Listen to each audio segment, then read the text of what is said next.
Mordenkainen traces hued magic throughout one of the polished rooms of his arcane tower.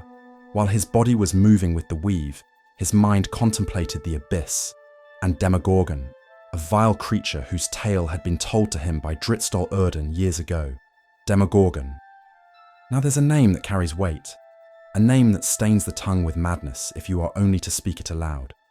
You would not ask about him if you understood the danger of knowing, but since you persist, I will share what I know, though you may find that knowledge is a burden far heavier than ignorance.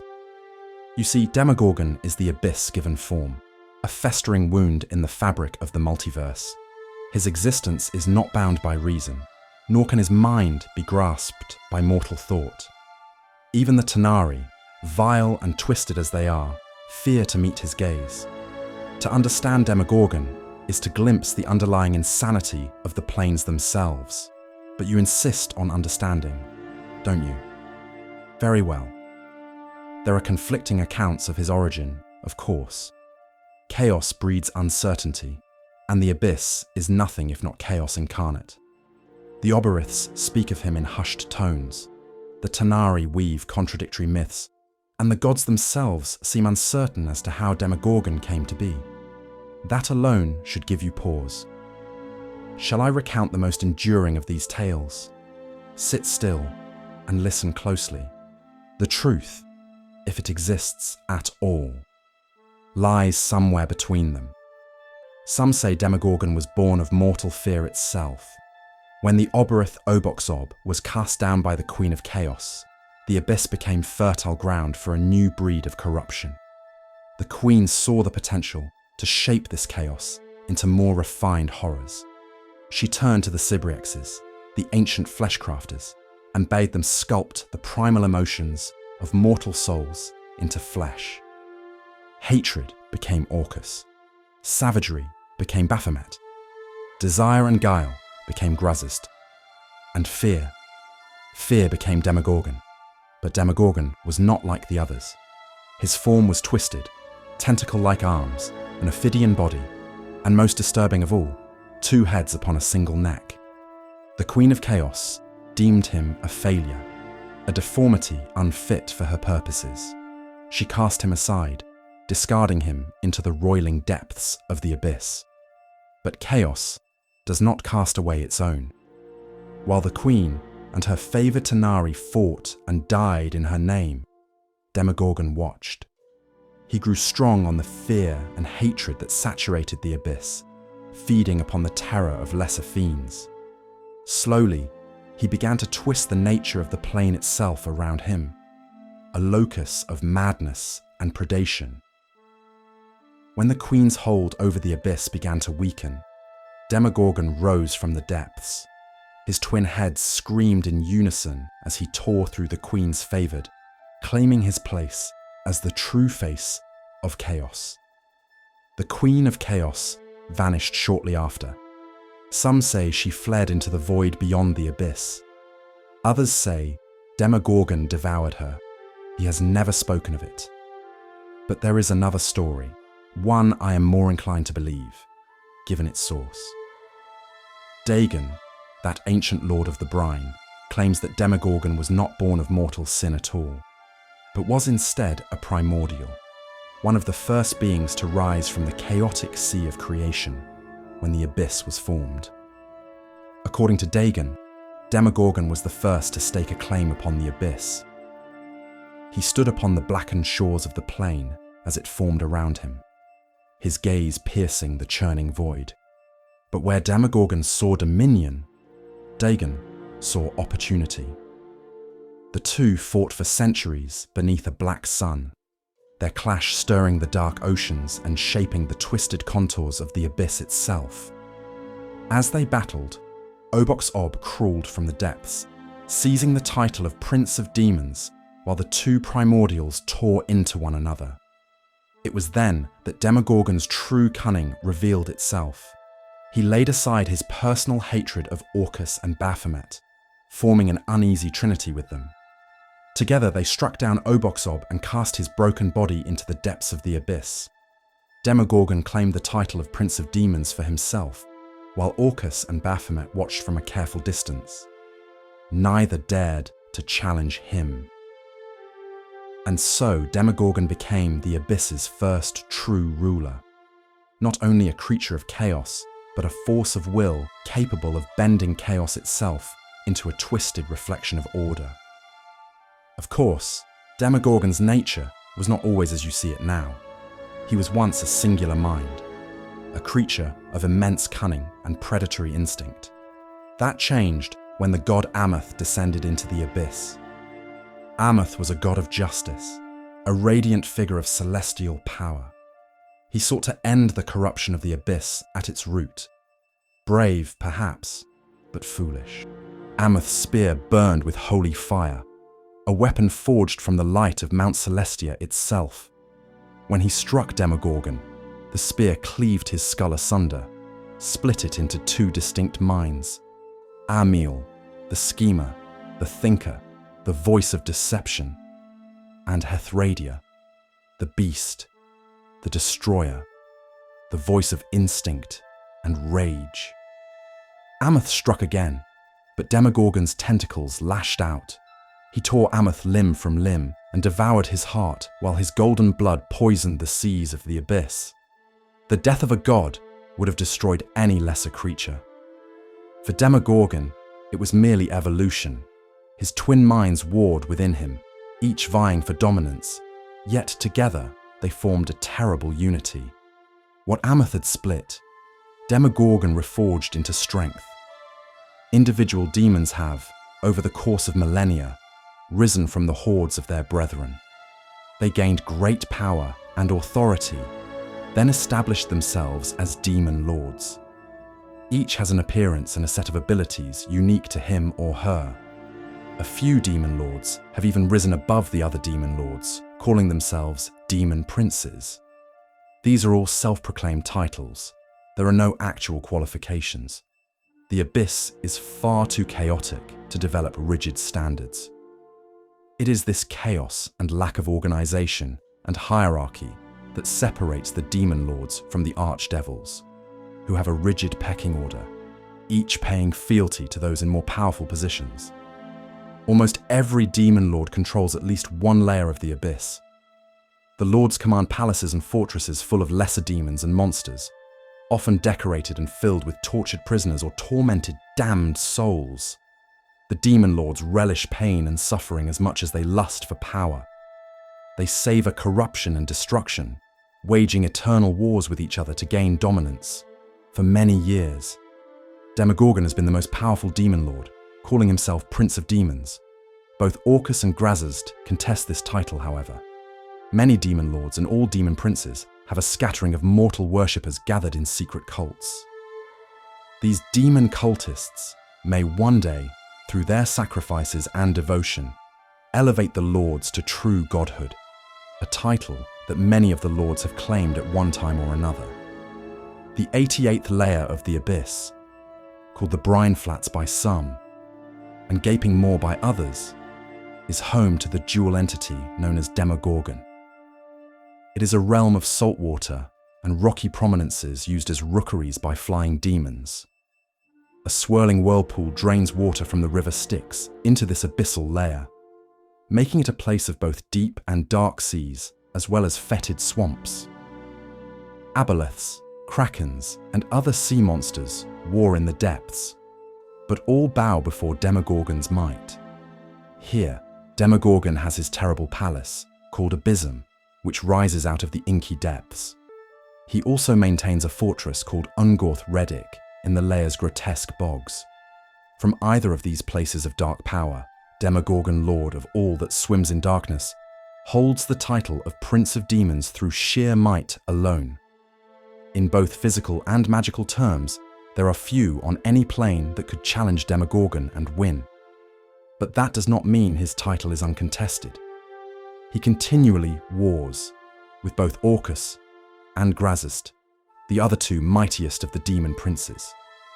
Their armies of undead and demons war with his forces, made up of mostly Hezrus, Aboleths, Scrags, Scum, and various ichthyoid beasts. The portion of the Palace of Abyssum that lies above water takes the form of two serpentine towers, each crowned by skull-shaped minarets. There, Demogorgon labors with arcane skill, attempting to procure secrets, ancient even by his eternal reckoning. The bulk of this palace extends deep underwater, in chill and darkened caverns that have never seen a flicker of light.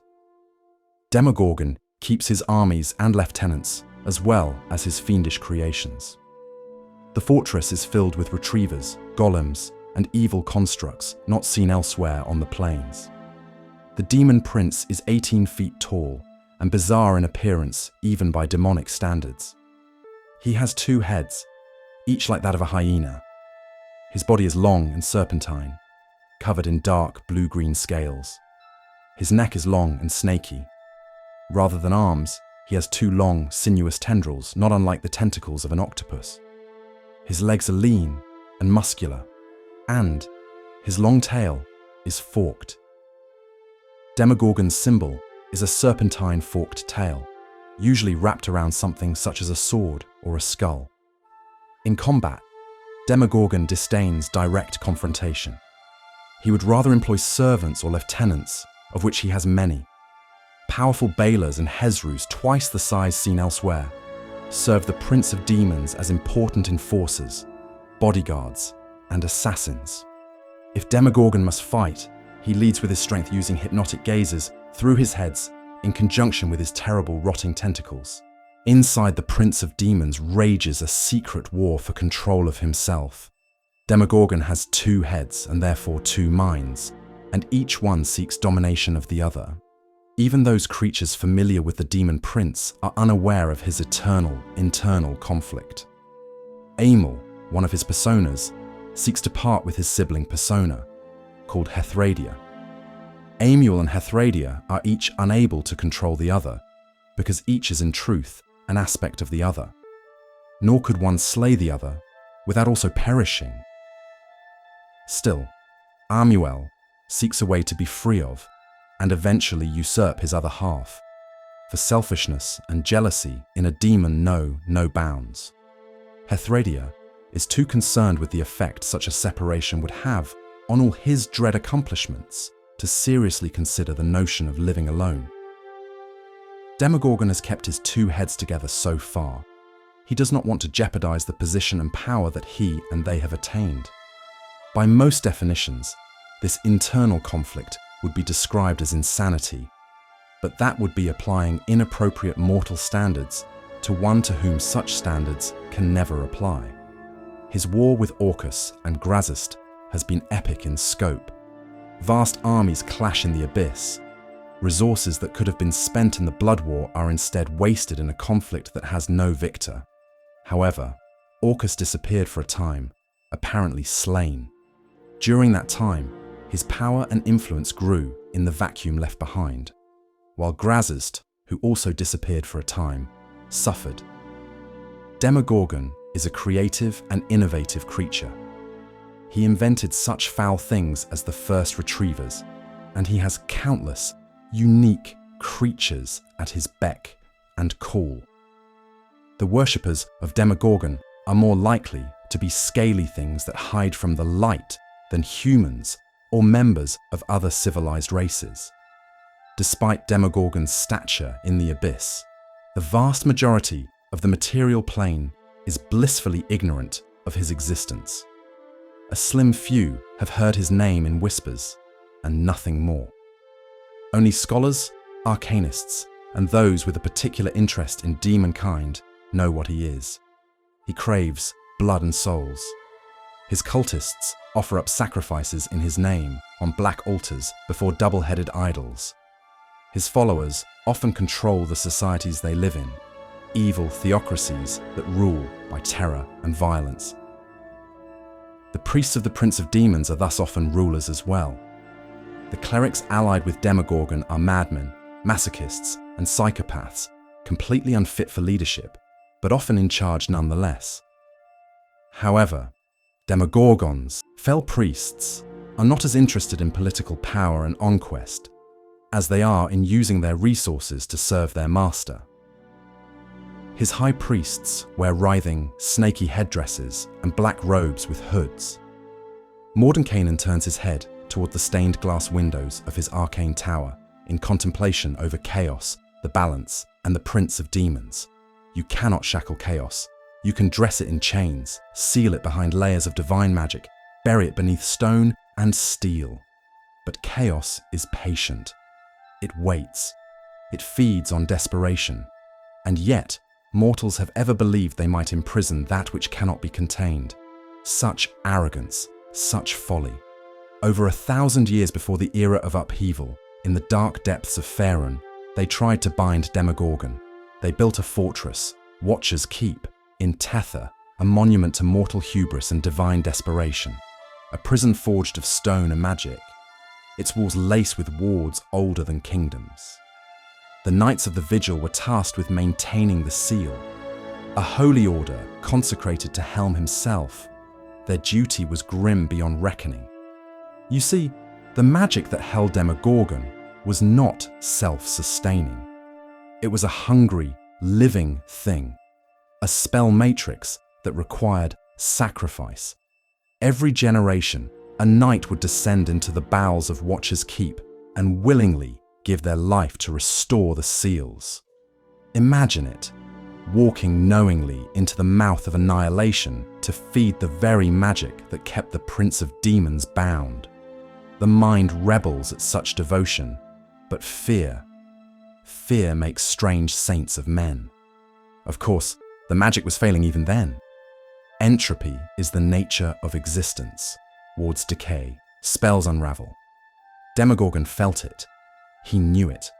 Do you think that mind, split into twin abysses of cunning and rage, simply waited in silence? No, he whispered. He reached beyond his cage, brushing the edges of mortal minds. I have no doubt the nightmares of the Knights of the Vigil were not entirely their own. And then came the time of troubles. The gods themselves were cast from the heavens, walking the prime as flesh and bone. Divine magic failed across the plains, and the barriers between worlds thinned and splintered. Do you think Demogorgon was unaware of this? That he did not feel the cracks forming in the walls of his prison? When Gareth Dragonsbane and his companions descended into the abyss that year, Demogorgon's gaze was upon them. His heads turned toward them even as his body remained bound. He watched. He learned. Helm, ever the stalwart fool, knew what was at stake. He ordered his knights to redouble their efforts to strengthen the seals. But the magic was decaying faster now. The pattern of sacrifice was no longer sustainable. The knights needed a new solution. They sought to break the cycle. In the year of the Gauntlet, 1369 DR, Odrin and the Knights of the Vigil petitioned Abdel Adrian, yes, that Abdel Adrian, to complete the ritual. Perhaps they thought that the blood of a hero would strengthen the spell. Or perhaps they were simply tired of dying in silence. Either way, the details are unclear. Whether the ritual was completed or not, one truth remains. Demogorgon was not sealed forever. One does not chain chaos indefinitely. It was Archmage Grumpf Benray who finally opened the door. Grumpf, for all his genius, is a fool, a brilliant fool. But then again, brilliance and madness are often siblings.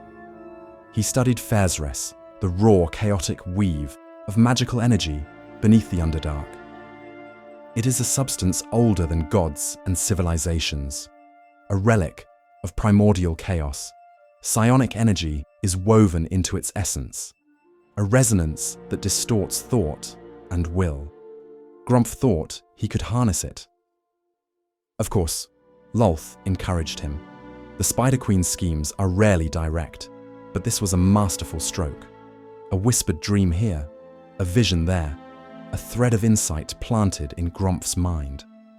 When the Archmage's spell fractured the barriers of Fersres, it opened a gate directly into the abyss, and Demogorgon stepped through. Imagine the moment, Menzoberranzan, the dark jewel of the Drow, already rife with treachery and bloodshed, and then Demogorgon arrived. the Prince of Demons emerged from the depths of sorcery in a storm of madness. His twin heads screamed in opposing tongues as he swept through the city.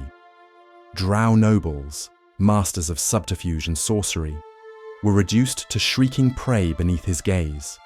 Temples collapsed. Walls melted into slag beneath the corruption of his presence. And Grumph survived. I wonder sometimes if Lolth allowed that out of amusement or disdain. And then there was Dritz. Dritz do Urden, a creature of curious fate. He stood before Demogorgon, blades drawn, knowing full well the madness that radiated from the Prince of Demons. There are few mortals who've gazed into those twin eyes and lived. Fewer still who have met them with steel. It was not strength alone that spared Dritz that day. The illithid hive mind had constructed a kinetic barrier, a reservoir of psionic energy that even Demogorgon's might could not fully breach. Dritz became a conduit for that energy, a living weapon. When the barrier collapsed, a surge of raw magical force exploded through Dritz and into Demogorgon's body. A lesser demon lord would have been destroyed outright. Demogorgon broke. For the first time in millennia, he tasted true pain. His form twisted, his head's howling in discordant agony. His body was cast back into the abyss. But do not mistake defeat for destruction. Demogorgon cannot be destroyed by mortal hands. That which embodies chaos cannot be unmade. It can only be delayed. Mordenkainen's gaze lingered on the flickering light of the fire, shadows dancing across the stone walls of his sanctum. His tone, sharp and measured, softened slightly as he turned toward the figure seated opposite him. And so, Elminster. His lips curled faintly, the ghost of a smile without warmth. What then does Demogorgon teach us? Elminster leaned back in his chair, the ancient pipe balanced between his fingers, trailing thin wisps of silver smoke into the dark. His hat sat at an angle, casting his weathered face into half shadow. For a long moment, he said nothing, blue eyes glinting beneath the brim as though weighing the question's true weight. What a fine question. I have danced through the weave, answered the call of Mystra, and seen horrors that would make a mind flayer feel fear. But as for Demogorgon, Dritz would be your best source. But as for myself, I can offer you a whisper of knowledge, if you wish to hear an old man's words. Demogorgon teaches us that madness is both chaos and order fractured, turned inward upon itself. Fear is the seed, and despair is the soil. He is not solely the product of the abyss. He is the consequence of mortal weakness, of the terror that festers in the quiet corners of the soul. He thrives not because of his strength, but because fear gives him shape, and madness gives him purpose. And perhaps the cruelest lesson of all, he teaches us that madness is not thrust upon us. We invite it in, and that is a frightening thought for any weary traveler.